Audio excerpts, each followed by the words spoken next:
Yeah, we are Studio 55. We are an inflatable producer, but also we make any kind of advertisement like tents, arches, pitch decks, stuff like this.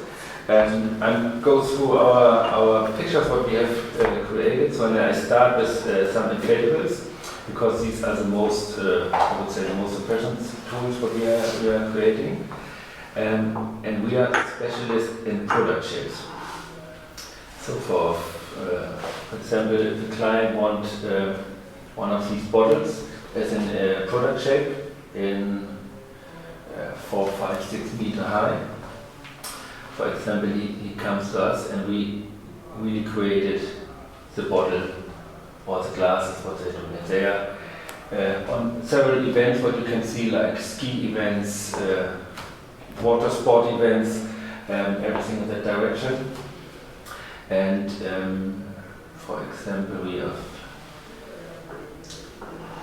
there are fairs like this. You can see we also have the crown and everything. We really build the bottle exactly what the client is looking for. For example, we have also, this is one of the highest bottles. You can see how big this bottle is. This is for binding. This belongs to Radeberger Group. And I guess this was 12 meter high. And yeah, that's the kind we do. But we also do like oils. This is the oil for if it's a little bit more funny for the client or you want to say something. It's like for an event. So this is for like music event. Here's this one. It's shouting out to the crowd like this. So these are kind of like bottles, or maybe some of you have already drinking. So these are bottles we do for them. And so this is in the direction of, for example, bottles, but I will show you also product shapes. So that you have a little bit of a feeling what kind of companies searching for us or come to us. And we have, for example, for a sports event, we have made these shirts for Tour de France, something like this. You can see that the side of races like this. We have maybe some football fans around, so this is for VfL Bochum. They now play in second league of Germany, Bundesliga, and for example, we have also here.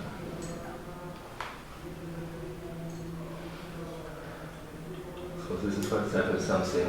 If we go to a fair, maybe you can see who is it. This is Spider-Man. We created it to make it at a presentation of our booth at the fair. So we designed it and doing stuff like this. But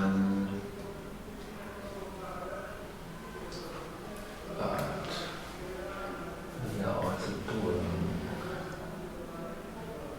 what is maybe something for you, was like this.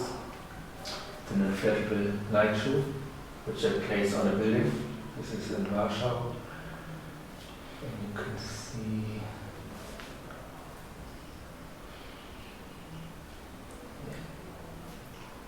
this is my picture. So here you can also see what we're doing, like with the milk chocolate, but we also make these kind of flags or pillows, interaction. So all kind of event tools we are producing.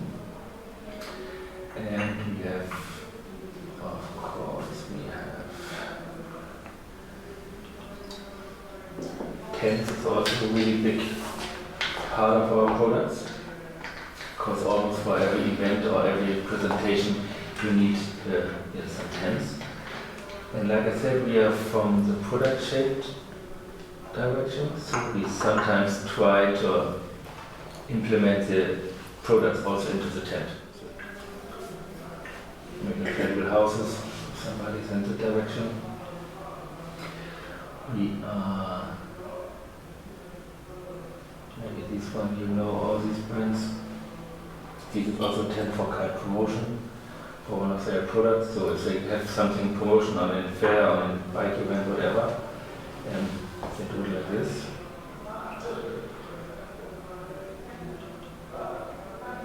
Or tents like this with these tube. These are some main products for us. And this is in event. We make also these chairs, we make this tent. And these are the spots where they use it. So that is roughly in the direction of the, or maybe I can show you some more where it's used for. For example, these walker, you can hear these inflatable tic-tac, which is on a fair or making promotion. So there's two people inside and walking around and giving people presents. This is like a worldwide event. You can see the balloons here, the arch, but also the banners. These are also stuff that we are doing. And a presentation for Formula One. We have made the can. So these are spots where they use it. Oh, here's it. For the Bochum again.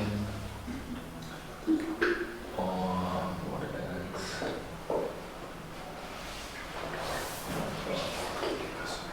For snow events, you can see here the tents, everything.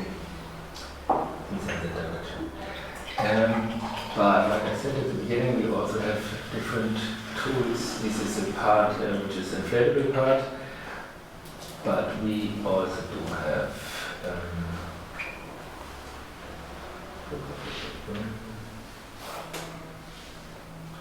some furniture, for example, like seats like this, chairs like this. From every kind of direction, or these seats, for in a hard rock cafe, if you sit on it, chill out lounge, coming from the boat and having some beers afterwards, you can sit on stuff like this. And we have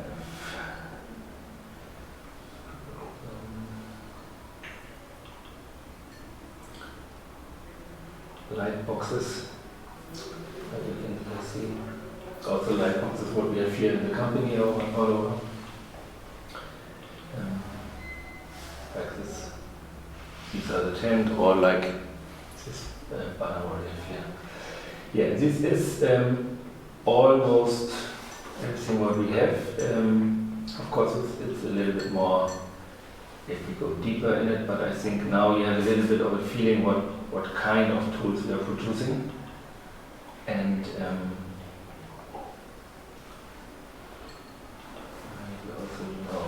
this one, it's also Kinder Schokolade. I think it's sold all over the world. Stuff like this. So this is tools what we are producing. So every people who want to make a promotion or want to come to show their products, they normally come to us. Of course we have some competition, but most of them come to us and ask what we can do for them. So we created a concept for them, making, for example, inflatable tools, some chairs, a tent, a bar, and some flags, and these are the whole thing then. So yes, it's from my side for that direction. I can talk 2 hours about the products what we have, because we make a lot of stuff. I'm doing this now 21 years, and every, I would say the last 5 years, we have some new brands what we bring on the market. So maybe that's okay. This maybe in the direction of because of the startup team what we had. We have here. I've got this. This is now our new brand. This, for example, is a new product what we created. It's an inflatable flag. You can see here, which is the biggest one we can make is 8 meters high. The the new revolution on this one is that the whole pole is inflated. We blow it up. There's a high pressure valve on it, like you can see here, and it's working like kind of like a kite surfing tool. The pole can be blown up like 3-4 weeks. It's super strong. It's like if you knock on it, it's like a wood. It can be like 60 kilometers strength of wind without bending or breaking or something. What is kind of like a revolution for the promotion market. If you have normal beach flags, you have like 25-30 kilometers per hour, you have to pull them down. So, and if you're a sponsor and pay for something and your partner telling you, oh, we couldn't hang up your advertising because it was too windy, then they get less money. With this flag, we are now creating a new brand called Stars. And we are now in the beginning to promote this. In circa 3 weeks, we start a new internet page, and then we go on the market with this one. Now we are just making pictures, making promotion, going to resellers, ask what they needed to go online with this stuff. So this is a new tool we created. Okay, so now I'm open for questions. Thank you. I would like to start with our questions, and my first question is, why did you decide to leave your former employee and comfortable 8-to-5 job to create your own startup? When I started, it was something that I really loved my job and really was doing it. But from my side, I had the feeling that my boss, what I had in that time, he was lying back and say, Frank, do it, I know you can do it. And I found out that everything I was creating, I was finding the new ideas, I was finding the spots, I was calculating it, I found the producers. So finally I thought, why should I have a boss? But the main point was that I had some ideas and my boss said, oh no, this is too much work, don't do it. The risk is too high, I don't know if somebody really will buy it, these high costs in front of it. So I decided maybe that I have to do it my own. So that was the first step when I started my own company. And I would directly ask the second question. How did you came up with the idea for your business, your first idea? The first idea was it's not really stolen, but it was like that I was creating events. And all the time I just bought some stuff from several companies who made, for example, like an arch, a tent, beach flags, everything. And I was a printer. And so I can print myself everything. The only thing is I cannot sew or something, but there was a lot of products that was not really good. I had bad quality, I bought it, and I know if you change this and this, it will be much better, cheaper and better. So that was the way where I started to do it myself, because I feel more confident if I can sell something where I really know it will last for a long time, instead of being scared every event when the client is using this stuff. Thank you. I will keep on with the third question. Which steps did you have to consider before starting your practice? Oh, there's a lot of steps, because first of all you really have to check out if you have a product, what you really say, this is a product I can live from if I sell it. The second step is, of course, you have to see who will be interested in my product and how much people are. For example, I have a really good idea, but I ask you and you say, oh, this is shitty, I don't need it. And so if you just have 2 people, I will not live with it, from it. And so you really have to check the market. If it's in that direction, then you have to check the competition. How big is the competition? And of course, you really have to check what will be your cost and what you can sell it. So you have the feeling of the margin, and then you can calculate, if you have this on margin and you have the feeling you can sell this and this, then you can have feeling if you can start your own business. how did you, or still do you, draw attention to your business? How do you implement your marketing tools? Oh, it's changed in the last 3-4 years. For example, there's a lot of like Facebook, Instagram, LinkedIn. This is a really big part. And before it was like newsletter, then it was telephone calling, then we make advertisement. Sometimes we have, for example, inflatable tools where we have a billboard which is like 5 to 5 meter. I place it on an event. I make a deal with the client. He bought like 2 or 3. I gave him a little bit of a discount so I can place one of mine and make a 1 mile advertisement. So that was in the beginning, but now with internet and everything, you really have to take care of this one.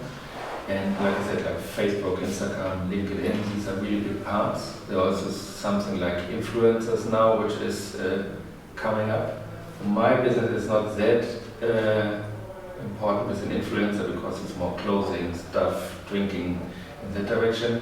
But for example, our furniture, what we have, there we want to also start with influencers because if they sit in their garden on nice inflatable chairs or a lounge, this can be really a push-up for us.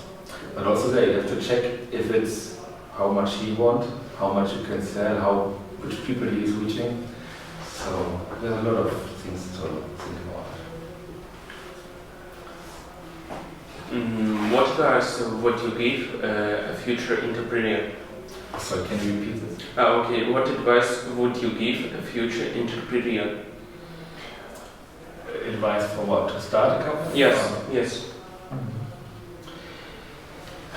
Yeah, I think the first thing is really to have a product, that you're having a good product, that you have a good supplier, or if you can make the tool yourself, that you really know everything about your tool, that you're really familiar with it, then knowing the competition and everything, and then you have to have a little bit of a budget where you can live the first years, well, not the first years, but the first time off.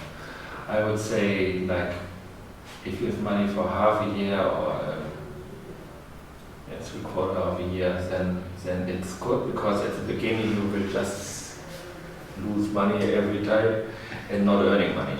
Like you having new clients, you give them discounts, you're making mistakes, you have problem with transport, you have to pay extra for the transport, you have to catch the delivery time. Sometimes, for my example, sometimes I have to jump into my car to drive it to the client to bring it in time there, to not got any bad information from him. Because if I send it with a courier, it would have been 3 days, but he needed it in 1 day. So things like this, and that you have really money to live in that time, and not that you think, okay, I'm starting today a company and tomorrow I have money and then everything is going up. It will take some time, and you also will have some disappointment, and that you not with the first or 2 disappointment feeling that you just say, okay, then I quit and let it be. So you really have to be strong and say that I really want it. Right. How did you get the funding for your startup? Why is it important to get funding? I have a good point that I was already in my business, that I know a lot of people, and I was listening before I started. What are the problems, what they're looking for, what they need. So when I was starting, I already had some clients in mind what will be interested in my stuff. And I had a really big event at the beginning, and I asked my parents for some money, or for a credit, and they went with me to the bank. And the good thing was that I could tell the bank that within 1 month I can pay the money back, because I was doing everything in front with friends of mine, with people who also want to help me, so I really don't have to pay this money before. And just like 2 weeks before the event, I need that money. And after that event, I already got all the money back. The bank was a little bit laughing at me that I said that in 1 month I want to give it back. And they said, no, we can make it for 1 year. And also, I said, okay, but I mean it honestly. And it was like this, that after 1 month I paid the total money back and I had a deposit as well on the account. And it was good because the bank was really shocked about it, and then they trusted me and gave me a really high credit for my starting then, and then I started with my company. Oh, thank you.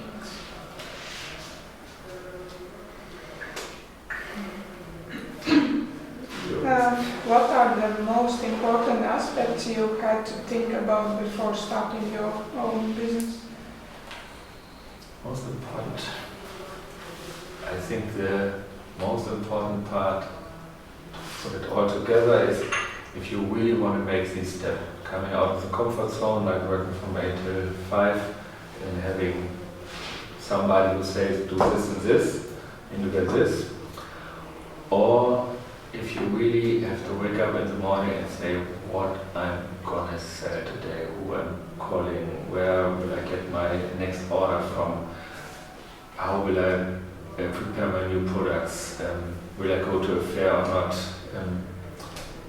These first steps to really decide I really want it, and also taking the risk to not get a monthly payroll.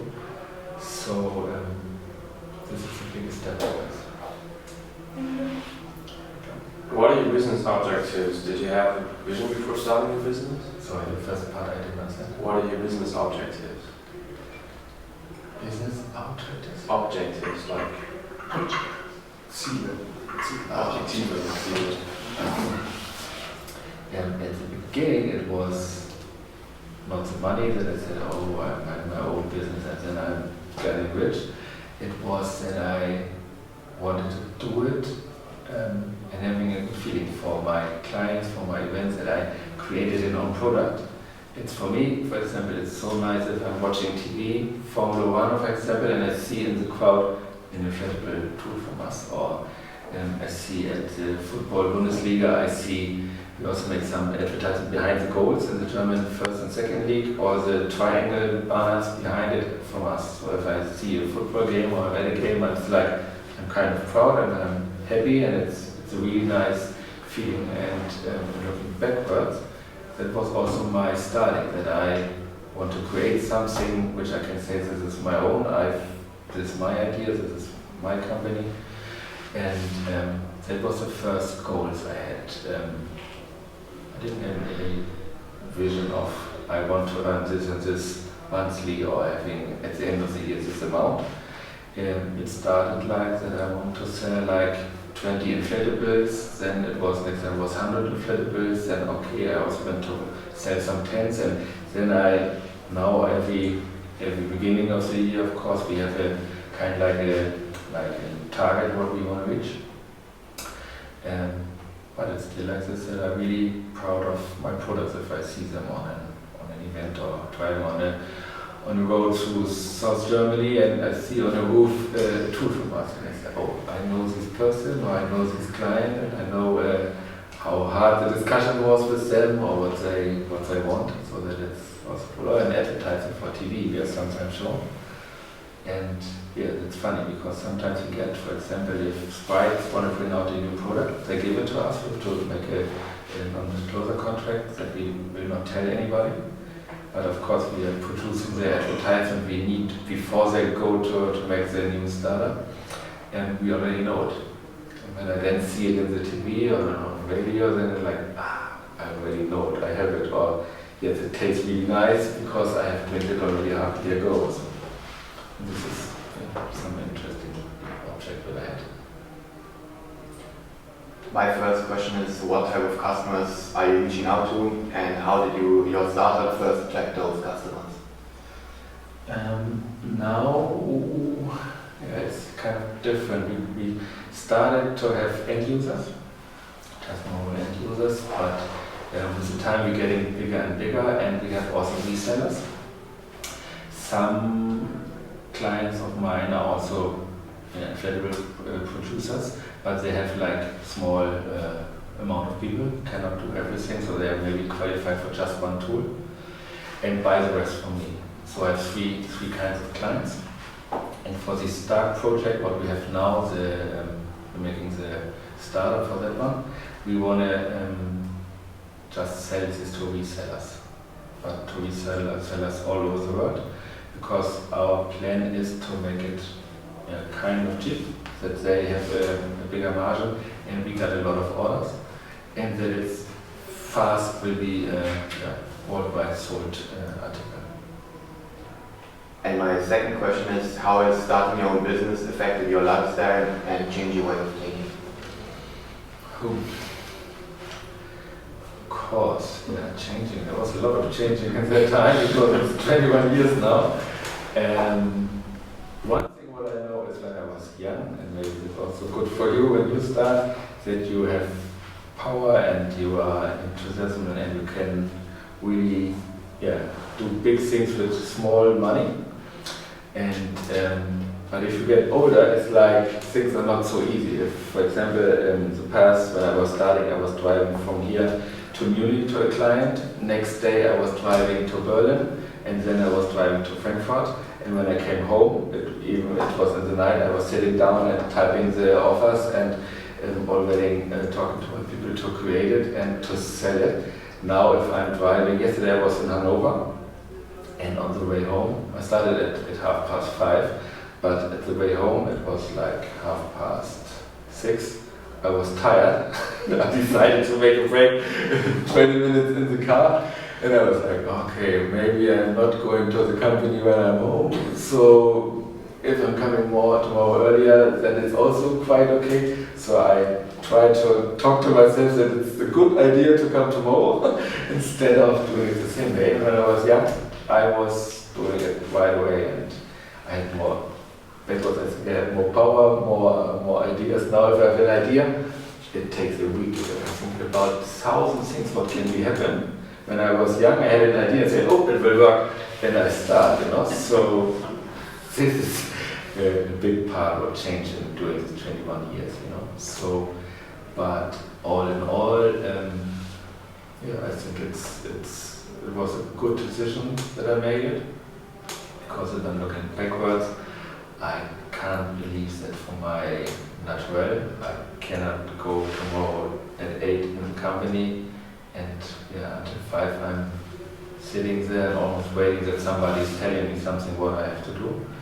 Of course, there are a lot of jobs where you can be also creative your own, but I'm really happy with my work, because every day I can decide new things what I want to do. If I tomorrow want to decide that we are making kind of like tables like these, I can do it, So, and this is really good feeling for myself. Thank you for the possibilities to add that we can ask our questions, and I think that we all learned something about you, your way from nothing to this company, and thank you. Maybe I have one more question. Can you talk a little bit about the size of your company? How many employees, or maybe even turnover yearly? Yeah. So we are, like I said, Student 55, but during these years we are having 2 companies. We created Studio 55 International, what is based here. And we have one more office in Warsaw.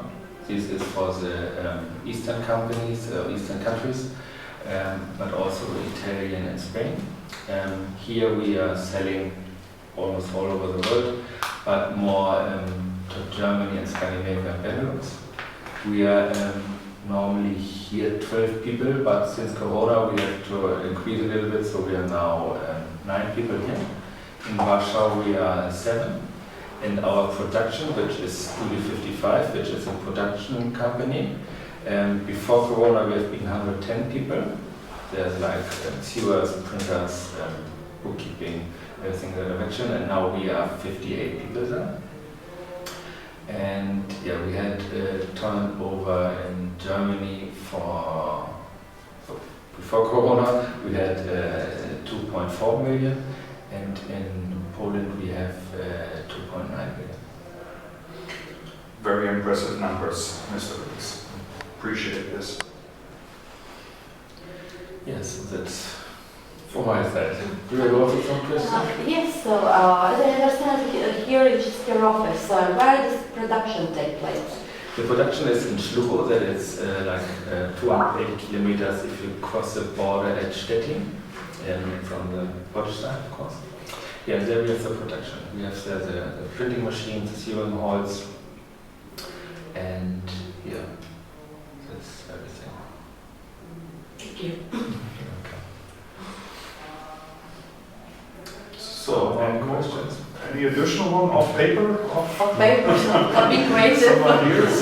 Be afraid. Is there anybody of you who has already an idea, like when I'm older, when I'm finishing the school, that if you want to go starting in your own brand, or it's more that you say, first of all, you want to work?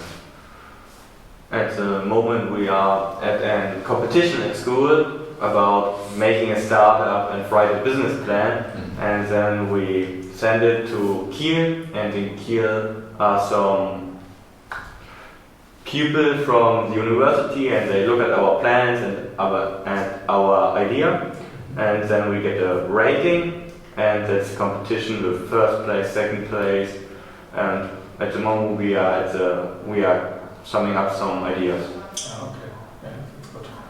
I do have a question of paper. How has the responsibility of managing so many people and them relying on you changed you? Yeah, this is quite a good question, because this is, I have to say, I'm happy that I have a partner now. When I started, I was alone, but later on I got a partner. Maybe you hear him, he's calling, he's quite a loud voice, but he's managing the person. Because, for example, I would say if you are up to 12, 15 people, it's okay.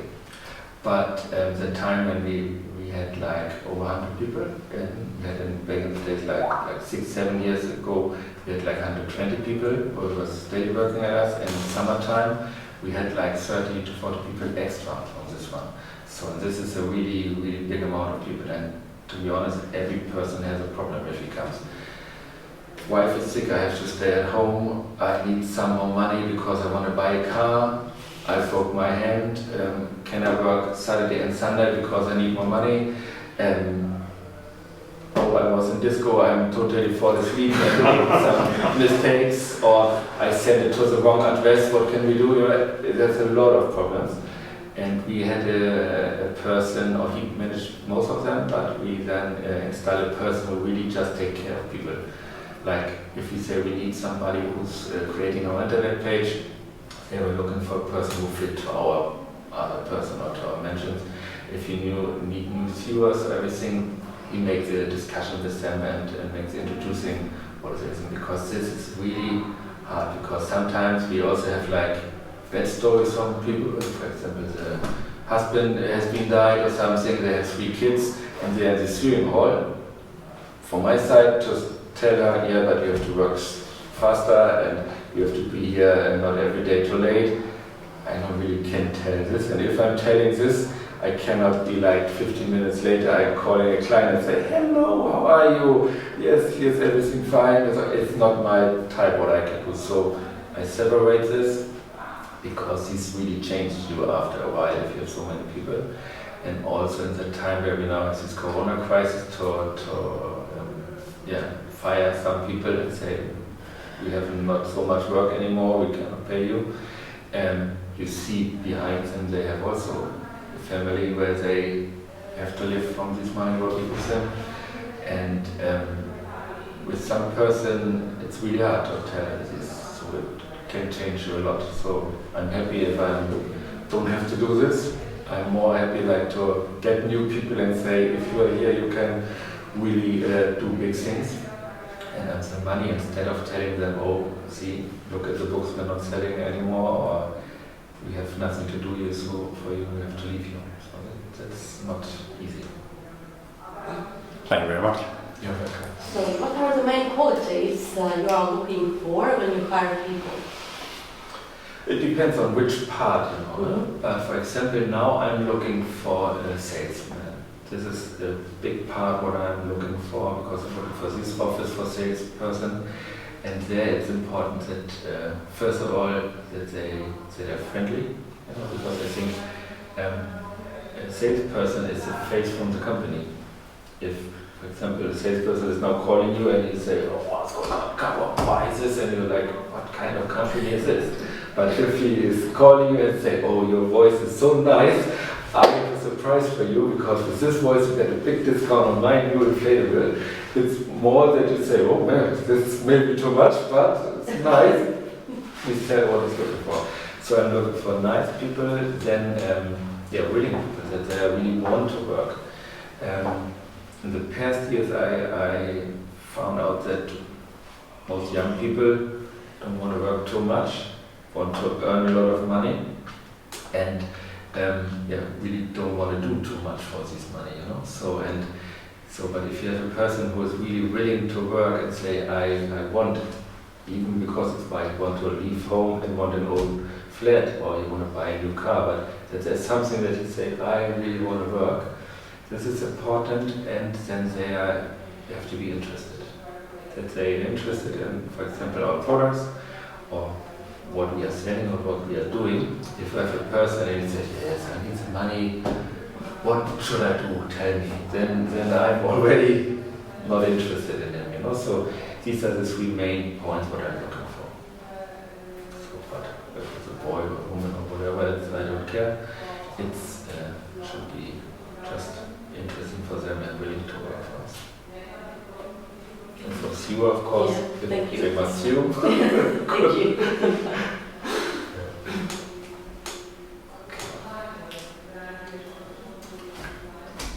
You look like you have a question. Well, then, thank you that you answered our questions so honestly. And yes, it was very interesting to learning, I don't know what I can say, what you're doing. It was very interesting. And I didn't know you before.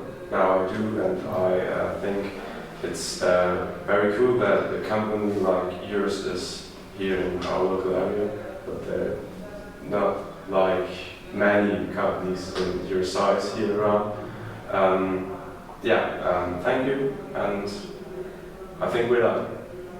Yeah, I also say thank you very much. It was nice to meet you all. Yeah, hopefully it helps you, and even if it's just a little drop for your next step, I will be happy.